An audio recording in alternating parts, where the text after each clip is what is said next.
Some news stories for you from Ethiopia. Firstly, Tigray, Ethiopia humanitarian truce. We know that Tigray government for the past 5 days has been issuing statements reminding Ethiopian government that aid has not arrived in Tigray. Now the government has spoken. Government's communication minister is now telling why the aid has not arrived in Tigray so far. What is Lagasse Tolu, communication minister of Ethiopia, saying? Is it demanding something from Tigray Defense Force? Yes, it seems that TDF will have to meet some demands if it wants delivery of aid to Tigray. Secondly, viewers, NaMA, National Movement of Amhara's political party based in the Amhara region of Ethiopia, is splitting. The party held a General Assembly last week. I did 2 videos on that. Welkait Amhara was elected as the chairman of the party, but now reportedly some members of the party have written a letter to National Election Board of Ethiopia against the General Assembly held last week. Thirdly, viewers, we have a new story from Wolkait Amhara called Western Tigray. Amhara Prosperity Party has issued a statement about this disputed territory between Tigray and Amhara. One of the main sticking points between Tigray and Amhara is this region. What is Amhara Prosperity Party saying about Humra Wolkait Sagade? 3 news stories. Before that, I have been updating you about imprisoned journalists in Ethiopia. We know that last year a journalist working with Associated Press was detained. His name is Amir Aman. I did 2 stories when he was arrested.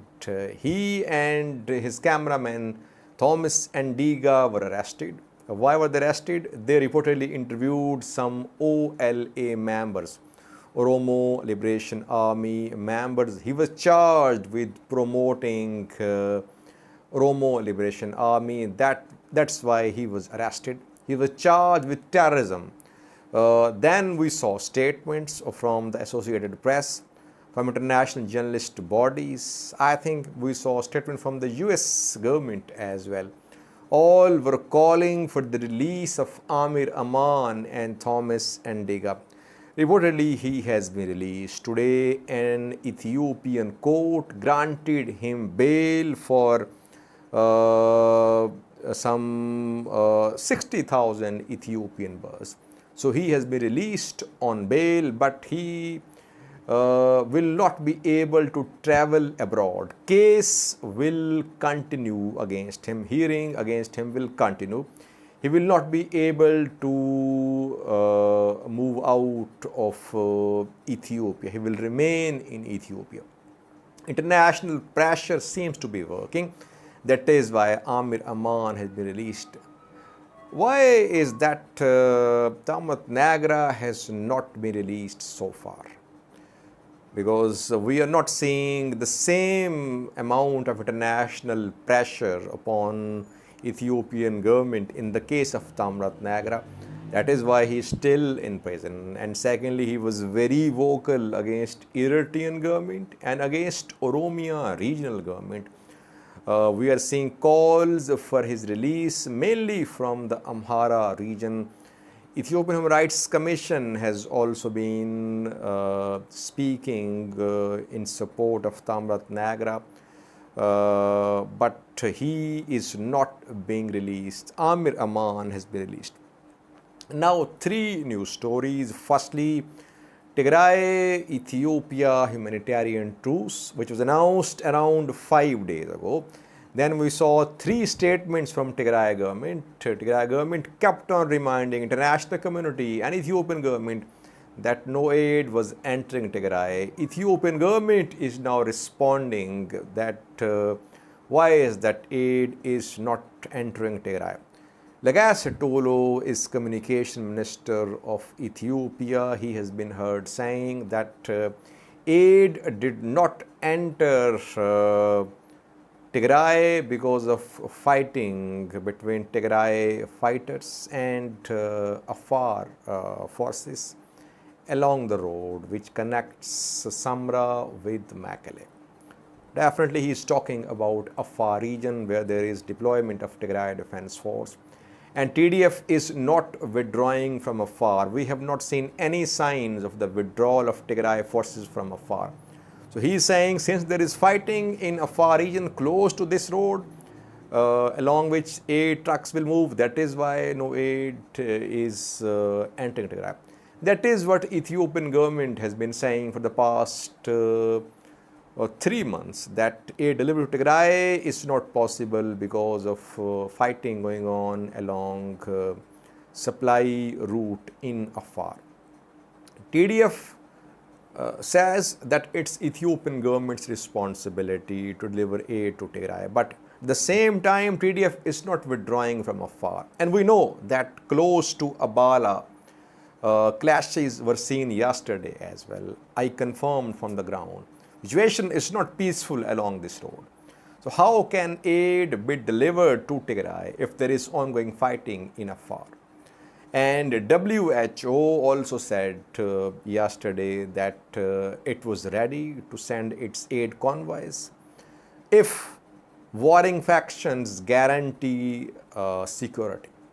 How can warring parties guarantee security to aid convoys when there is fighting going on near Abala, along the road, Abala, Samra, Mekelle road? So it seems that TDF's presence in Afar is a hindrance to delivery of aid to Tigray.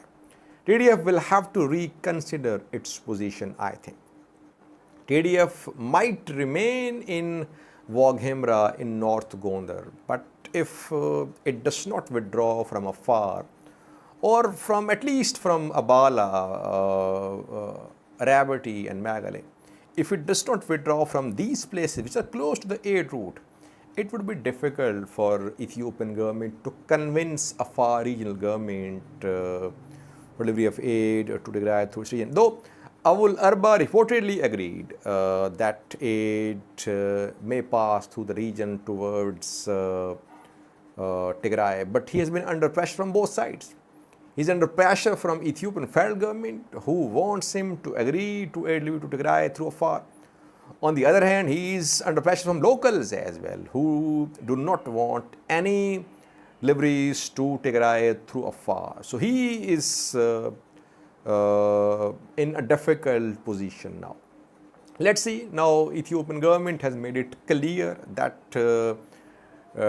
aid supplies to Tigray are not possible because of TDF's deployment in Afar. Will TDF withdraw from Afar? That remains to be seen. Maybe in coming hours we might hear something from Tigray government. Now, thirdly, viewers, we have a new story about NaMA, National Movement of Amharas, a political party which is mainly in the Amhara region of Ethiopia. The party held a General Assembly last week. Ethiopian National Election Board directed that all political parties hold General Assemblies. So the party held General Assembly too, but we heard reports of some splits, some disagreements in the General Assembly. I did a video on that as well. But Assembly was concluded. It was announced that Welkait Amhara had been re-elected as the party chairman. But now more than 300 party members and officials have written a letter to National Election Board of Ethiopia. They say that a new General Assembly of NaMA must be held. So they are calling upon NEBE that it should not accept the General Assembly which was organized last week. There are obvious splits in the party. Splits are mainly due to the ongoing actions against Fano by federal government and due to this perception that Amharas are being pushed aside. They are being politically sidelined and Oromos are now taking the lead. They are calling the shots in Ethiopia. That is why NaMA is under pressure. It was opposition party when it contested last year's election. Then it became part of the government. Now the party is under pressure from local Amharas, from local officials, that it is not speaking out for the people of Amhara region. It is sitting with the government. It's part of the government. Let's see, will National Election Board of Ethiopia consider this request of hundreds of NaMA members?